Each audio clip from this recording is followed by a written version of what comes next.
TNPSC percentage பிவைக்கு பார்க்கலாம். Kuralmathi bought a raincoat and saved 25 with discount of 20%.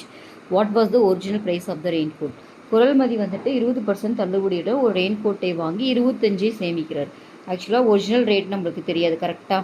அப்போ original ரேட்டை நான் வந்து அசல் விலையை எக்ஸ்ன்னு எடுத்துக்கிறேன். சரிங்களா? அசல் விலை வந்து நம்மளுக்கு எக்ஸு, அதில் 20% தள்ளுபடி. அப்போது 20/100 ஆஃப் எக்ஸ். ஓகேங்களா?